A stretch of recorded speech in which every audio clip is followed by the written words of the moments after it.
కేంద్ర హోంశాఖ ఆధ్వర్యంలో దేశ రక్షణ అంతర్గత భద్రత విషయంలో కీలక పాత్ర పోషించే ఇంటెలిజెన్స్ బ్యూరో సంబంధించినటువంటి 4987 పోస్టులకు గాను నోటిఫికేషన్ ఇచ్చినటువంటి విషయం మనందరికీ తెలిసిందే.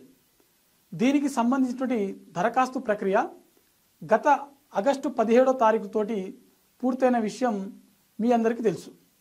ఈ నేపథ్యంలో ఈ 4987 పోస్టులకు సెలక్షన్ ప్రాసెస్ ఏ విధంగా ఉంటుంది, ఎగ్జామినేషన్ ప్యాటర్న్, దీనికి సంబంధించినటువంటి సిలబస్ ఏ విధంగా ఉంటుంది అనే అంశంపై పూర్తిగా మనం తెలుసుకుందాం.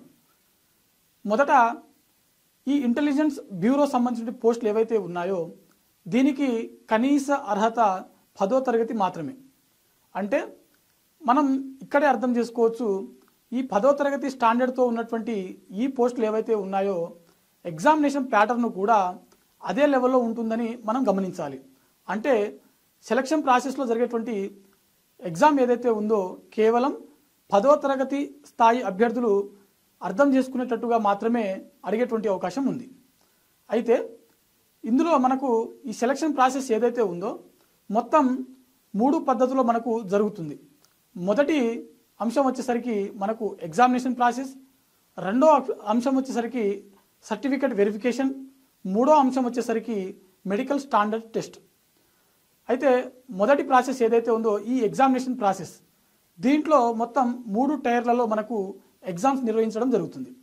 టైర్ 1 గమనించవలసినటువంటి విషయం ఏంటంటే ఈ టైర్ 1లో మొత్తం 5 అంశాల నుంచి మనకు ప్రధానంగా ప్రశ్నలు ఉంటాయి. మొత్తం ప్రశ్నలు వచ్చేసరికి 100 ప్రశ్నలు ఉంటాయి. వీటికి మార్కులు కూడా 100 మార్కులు ఉంటుంది. కానీ అభ్యర్థులు గమనించవలసినటువంటి మరో ముఖ్యమైన విషయం ఏంటంటే సమయం మాత్రం కేవలం 1 అవర్, అంటే 60 నిమిషాలు. 60 నిమిషాల్లో అభ్యర్థి 100 మార్కులకు గాను 100 ప్రశ్నలకు గాను సమాధానం ఇవ్వాల్సి ఉంటుంది.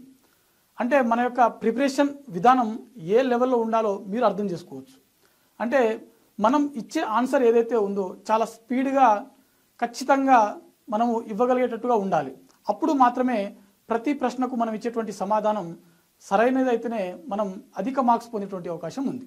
ఈ టైర్ 1 సిలబస్ చూసినట్లయితే మనకు ప్రధానంగా 5 అంశాలు ఉంటాయి. ఇందులో మొదటి అంశం జనరల్ అవేర్నెస్, రెండో అంశం జనరల్ స్టడీస్, మూడో అంశం క్వాంటిటేటివ్ ఆప్టిట్యూడ్, నాలుగో అంశం రీజనింగ్ అండ్ మెంటల్ అబిలిటీ, ఐదో అంశం చూసినట్లయితే ఇంగ్లీష్ గ్రామర్ ఉంటుంది.